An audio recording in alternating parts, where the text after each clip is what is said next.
የተከበራችሁ አድማጭ ተመልካቾቻችን እንኳን በድጋሚ ወደ ቻናላችሁ በሰላም መጣችሁ እያልን በአዳዲስ እንዲሁም ሰበር መደመጥም ጭምር ባለባቸው መረጃዎች ተመልሰናል። አብራችሁ እንድቆዩ በአክብሮት እየጋበዝኳችሁ በቅድሚያም ዋና ዋናዎቹን በማስቀደም እንጀምራለን። የኢራን ከፍተኛ የሃይማኖት መሪ የኢራን አብዮት ለዘላለም ጸንቶ እንደሚኖር ተናገሩ። ይህንን ያሉት ከፍተኛው የኢራን የሃይማኖት መሪ ማናቸው? ዝርዝር መረጃ አለን የምታዳምጡትም ይሆናል።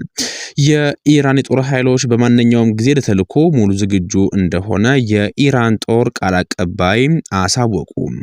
እንዲሁም ኢራን ለማጥቃት የሚደፍር የለም፣ ጥቃት ቢሰነዘርም ውድቀት ይከተሏል ሲሉ ከፍተኛው የኢራን የሃይማኖት መሪ አስታውቀዋል። ዝርዝር መረጃዎች አሉን። አብራችሁን ስትቆዩም የምታዳምጧቸው ይሆናሉ። እንዲሁም ደግሞ ዓለማችን ስጋት ሆኖ የቆየው የሆርሙዞች መጥቃት ጋር በተያያዘም በአሁኑ ሰዓት ላይ አንድ መረጃ በእጃችን ላይ ገብቷል።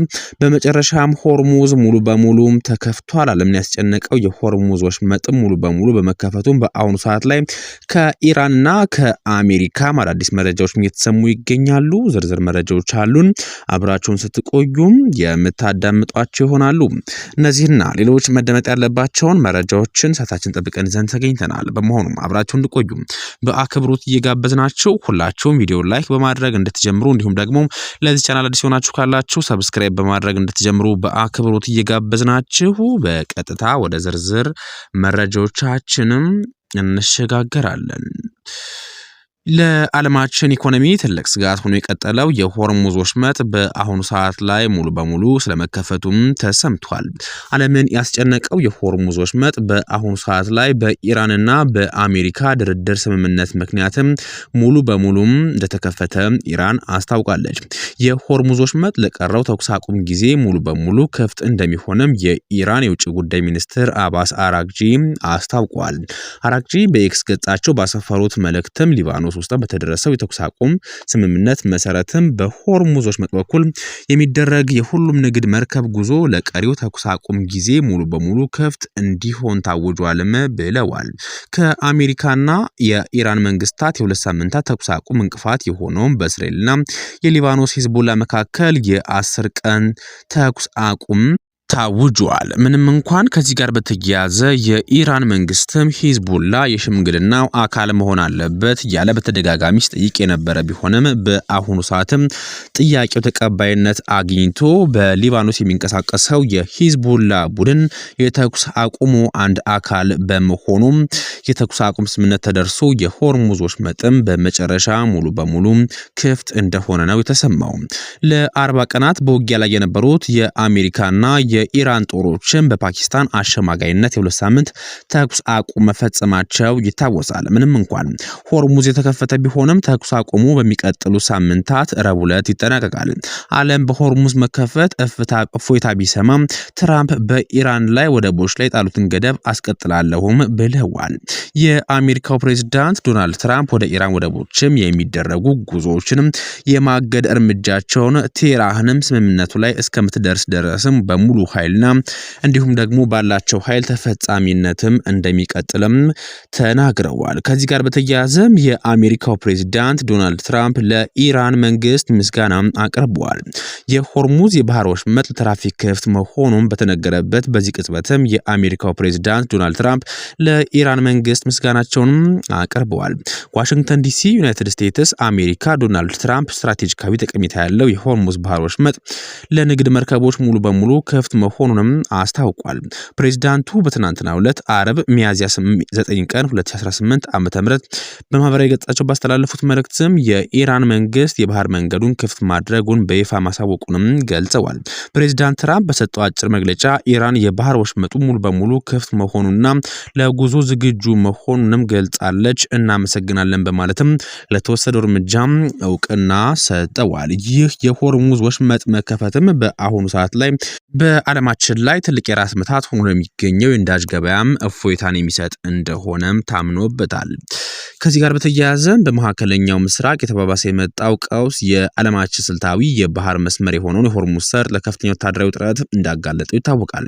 በአሁኑ ወቅት በአካባቢ የሚታዩት እንቅስቃሴዎችም የዓለም ነዳጅ ገበያና የደህንነት ሁኔታ ስጋት ላይ ጥለውታል። የኢራን እስላማዊ አብዮት ዘብ IRGC በሰርጡ አካባቢ ያለውን የባህር ላይ እንቅስቃሴ በቅርቡ የተቆጣጠረውም ይገኛል። ከእስራኤልና ከምዕራባውያን ጋር በቀጥታም ሆነ በተዘዋዋሪ በሚደረጉ ግጭቶች ሳቢያ ኢራን ይህንን ጠባብ መስመርም በአሁኑ ሰዓት ላይ ልትዘጋ ትችላለች የሚል ስጋትም በዓለም አቀፉ ማህበረሰብ ዘንድ እያየለ መጥቷል። አልፎ አልፎም ከምዕራባውያኑ ጋር ግንኙነት ያላቸው የተባሉ የንግድ መርከቦችን በመስመሩ ላይ ሲንቀሳቀሱ የመታገድና የመያዝ አጋጣሚዎችም የተስተዋሉ ይገኛሉ። በአንጻሩ የአሜሪካና አጋሮቿ የነዳጅ መርከቦችን በሰላም እንዲያልፉ ለማድረግ በሰርጡና በኦማን ባህር ላይ የጦር መርከቦችና የተለያዩ ከፍተኛ መሳሪያዎችን በስፋት አሰማርተው ነበረ። ይህ የኃይል አሰላለፍም ቀጠናውን በማንኛውም ሰዓትም ግጭት ሊቀሰቀስበት የሚችል ከፍተኛ ወታደራዊ ኃይል የሰፈራ ቦታ አድርጎታል። ከዚህ ባለፈም በሰው አልባ አውሮፕላኖችም የሚሰነዘሩ ጥቃቶችም ስጋት በመጨመሩ የመርከብ ድርጅቶች ለኢንሹራንስ የሚያወጡት ወጪ በከፍተኛ መጠን አድጓል። በየቀኑ በሚሊዮን የሚቆጠር በርሜል ነዳጅም በዚህ መስመር በሚያልፍ በመሆኑ በሰርጡ አካባቢ የሚፈጠር ማንኛውንም መጠነኛ መስተጓጎል በዓለም አቀፍ የነዳጅ ዋጋ ላይ ፈጣን ጭማሪ እያመጣ ይገኛል። በአጠቃላይ የሆርሙዝ ሰርጥ በአሁኑ ወቅትም ለማንኛውም ድንገተኛ ጥቃት የተጋለጠና ከፍተኛ ጥበቃ የሚደረግለት በሆነ ሁኔታ ላይ ይገኛል። ይህ ክስተትም በአሁኑ ሰዓት ላይ በነዳጅ ዋጋ ላይ ቅናሽ እንዳሳየ ነው የተመላከተው። በተከታዩ መረጃችን የኢራን የጦር ኃይሎች በማንኛውም ጊዜ ለተልዕኮ ሙሉ በሙሉ ዝግጁ እንደሆነ ቃል አቀባዩ አሳወቁ። የኢራን መንግስት ቴሌቪዥን አንድ የጦር ኃይሉን ቃል አቀባይ ዋቢ አድርጎ እንዳስታወቀው ከሆነ የኢራን ጦር አሁን ላይ ያለው የተኩስ አቁም ሁኔታ ከጦርነት ጊዜ ሁኔታ ብዙም የሚለይ አይደለም ሲልም ገልጿል። ቃል አቀባዩ አክለውም የኢራን ጦር ኃይሎችን በማንኛውም ጊዜ ሙሉ ዝግጅታቸውን እንደጠበቁ መሆናቸውንም ጠቁመው በቀጥተኛ ውጊያ የተካሄደ ሆነ የተኩስ አቁም ስምምነት ተግባራዊ በተደረገበት ሁኔታ ወታደራዊና ኦፕሬሽናል ዝግጁነታቸውን ምንም ሳይጓደል እንደሚቀጥልም አጽንኦት ሰጥተዋል። በተያያዘ መረጃ ኢራንን ለማጥቃት የሚደፍር የለም፣ ጥቃት ቢሰነዘርም ውድቀት ይከተለዋል ሲሉ ከፍተኛው የኢራን ሃይማኖት መሪም አስታወቁ። የቴህራን ጊዜያዊ የጁማ ሶላት መሪ የሆኑት አህመድ ሀታሚ በኢራን ላይ ጥቃት ለመሰንዘር የሚሞክር ማንኛውም አካል እንደማይሳካለትና አብዮቱም ጸንቶ እንደሚቀጥል በማስጠንቀቅ ጠንከር ያለ ማስጠንቀቂያ አስተላልፈዋል። አህመድ ሀታሚ በሰጠው መግለጫ ከእንግዲህ በኋላ ኢራንን ለማጥቃት የሚደፍር ማንም የለም ብለዋል። ምናልባትም ጥቃት ለመሰንዘር ቢሞክርም እንኳን ውጤት አልባ እንደሚሆንና የኢራን እስላማዊ አብዮት በጽናት እንደሚቀጥልም በልበ ሙሉነትም ተናግረዋል። መሪው በተለይም ተኩስ አቁም ስምምነት ባለባቸው ወቅቶችም አሜሪካን በፍጹም ማመን እንደማይገባም አሳስበዋል። ሀታሚ ሲቀጥሉም የጠላቶቻችን ፈገግታ በጥርጣሬ ልንመለከት ይገባል ሲሉም አክለው ገልጸዋል። በተለይም የውሸት ተምሳሌ የሆኑ ጠላቶቻችንም ትራምፕን ሊታመን የማይችል ሰው ነው ብሏል። በተኩስ አቁም ስምምነት ወቅትም የህዝብ ድጋፍና አንድነት ወሳኝ መሆኑን የገለጹት ሀታሚ ህዝቡ በመሪዎቹ ላይ እምነት ሊኖረው እንደሚገባና ንቁ የሆነ ተሳትፎ ሊያደርግ እንደሚገባም አሳስበዋል። ከድርድር ጋር በተያያዘ ኢራን ክብሯን የሚነካ ማንኛውንም አይነት ድርድር እንደማትቀበል በግልጽ አስታውቋል። ህዝቡ ውርደት ያለበትን ድርድር አይቀበልም ሲልም ንግግራቸውንም አጠናቀዋል። በተከታዩ መረጃችን አድማጭ ተመልካቾቻችን የጦር መሳሪያ ጭነዋል የተባሉ የቻይና የጭነት አውሮፕላኖች ኢራን ውስጥ ማረፋቸው ተሰማ። 4 የቻይና የጭነት አውሮፕላኖች የራዳር መገናኛ ምልክታቸውን በማጥፋት የጦር መሳሪያ ጭነው ኢራን ውስጥ ማረፋቸው ተዘገበ። አውሮፕላኖቹም ወደ ኢራን የአየር ክልል ከመግባታቸው በፊትም በበረራ ላይ ያሉ መገኛቸውን የሚጠቁመውን ምልክት ተቋርጦ እንደነበረም ተገልጿል። ይህ ክስተትም የተሰማው ፕሬዚዳንት ሺ ጂንፒንግ ለዶናልድ ትራምፕ ቻይና ለኢራን የጦር መሳሪያ አታስተላልፍም የሚል ማረጋገጫ ሰጠዋል ተብሎ በተዘገበበት በጥቂት ቀናት ውስጥ ነው።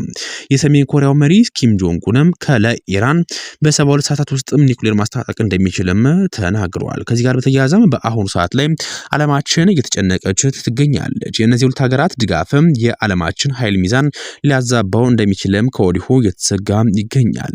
የዓለማችን ልዕለ ኃያል የሆነችው አሜሪካ ከኢራን ጋር ጦርነት ገጥማ በምትገኝበት በዚህ ሰዓት ላይ ሩሲያም ሰሜን ኮሪያና ቻይና እንዲሁም ደግሞ የተለያዩ የአሜሪካን መንግስት የማይደግፉ ሀገራትም በአሁኑ ሰዓት ላይ ለኢራን መንግስት የጦር መሳሪያ ድጋፍ እያደረጉ ይገኛሉ። የአሜሪካ መንግስትም ከኢራን ጋር በመሆን በተለያዩ የኢራን አካባቢዎች ላይም ጥቃት እየፈጸመ የሚገኝ ሲሆን እንዲሁም ደግሞ የተለያዩ ማዕቀቦችንም ጭምር በኢራን ላይ የጣለ ይገኛል። ቢሆንም ግን ይህ የአሜሪካ ልዕለ ኃያልነት ያልበገራቸው የተለያዩ ሀገራትም ከኢራን ጎን በመቆም ለኢራን ያላቸውን አጋርነት እያሳዩም ይገኛሉ። ከነዚህ መካከልም የተለያዩ የአውሮፓ ሀገራት ለምሳሌ እነ ፈረንሳይ እንዲሁም ደግሞ ሩሲያና የተለያዩ የኤዥያ ሀገራትም ሰሜን ኮሪያን ጨምሮ ቻይና እንዲሁም ደግሞ ሌሎችም ጭምር በአሁኑ ሰዓት ላይ በቀጥታ ለኢራን ያላቸውን ድጋፍ ያሳዩ ይገኛሉ። ካላቸው ድጋፍ በተጨማሪም የጦር መሳሪያ ድጋፍ የሚያደርጉ የሚገኙ ሀገራትም የመጀመሪያዋ ሩሲያ ስትሆን ሁለተኛዋ ቻይናና ሶስተኛዋ ሰሜን ኮሪያ ይገኙበታል። የሰሜን ኮሪያው መሪ ኪም ጆንጉንም በአሁኑ ሰዓት ላይ ሙሉ በሙሉ ለኢራን የጦር መሳሪያ ለማስታጠቅ ፈቃደኛ መሆኑ እንዲሁም ደግሞ የኒውክሌር መርሃ ግብሯንም ለማሳደግ እንደሚፈልግም እንዲሁም ደግሞ ኢራንን በ72 ሰዓታት ውስጥም ኒውክሌር ማስታጠቅ እንደሚችልም እየተናገረ ይገኛል። ይህ ክስተትም ከወደ አሜሪካ በኩልም እንደ መልካም ዜና አልታየም። ይህ ንግግርም የአሜሪካ መንግስትም በክፉም አስቆጥቷል። የሰሜን ኮሪያው መሪ ኪም ጆንግ ኡን ንግግርም ለአሜሪካው ፕሬዝዳንት ዶናልድ ትራምፕ ልክ እንደ ቀልድ የሚታይ ሳይሆን ይህ ነገር ከምን ጊዜውም በላይ የሚያስጨንቅና በትኩረት የሚታይ ጉዳይ ሆኖም ተገኝቶባቸዋል። ማለትም በአሁኑ ሰዓት ላይ ዓለማችን ውጊያዎችን የሚታካሄደው እንደ ድሮ በእጅ ለእጅ ውጊያ ሳይሆን በተራቀቁ ቴክኖሎጂዎች ሲሆን ይህ የቴክኖሎጂ አቅም ልዩነት ደግሞ ዓለማችን የተለያዩ ሀገራትንም እያስጨነቀ ይገኛል። የአሜሪካው ፕሬዝዳንት ዶናልድ ትራምፕ በትናንትናው ዕለት በእስራኤልና በሊባኖስ መካከል ስምምነት መፈጠሩን ተከትሎም የሆርሙዝ ባህር ሰርጥ ሙሉ በሙሉ እንዲከፈት ቢያደርጉም በተከታታይ በአየርና በመርከብ በተለያዩ ሰዓታትና ጊዜዎችም ወደ ኢራን የተለያዩ ጦር መሳሪያ ድጋፎችም እየገቡም ይገኛሉ። እንዲሁም ደግሞ በድብቅ የሩሲያንና የኢራን መንግስትን የሚያገናኘው የወደብ ኃይልም ለኢራን ትልቅ የጦርነት አቅም ሆኖ መሳሪያ በገፍ እንዲገባላትም ያደረገ ይገኛል። ውድ አድማጭ ተመልካቾቻችን በመካከለኛው ምስራቅ የሚገኘው ጦርነት በምን አይነት መንገድ መፍትሄም የሚያገኝ ይመስላችኋል? ሁላችሁም ሐሳብ አስተያየታችሁን ኮሜንት ቦክስ ላይ አስቀምጡልን፣ እንወያይበት። በዚህ መረጃ ሰዓት ይዤላችሁ መጣሁት መረጃ ይህንን ይመስላል። በቀጣይ በተረጋገጠ እንዲሁም ደግሞ መደመጥም ጭምር ባለበት መረጃ እስክንገናኝ ድረስ ለአሁኑ በዚህ አበቃን። ሰናይ ጊዜን ተመኘን።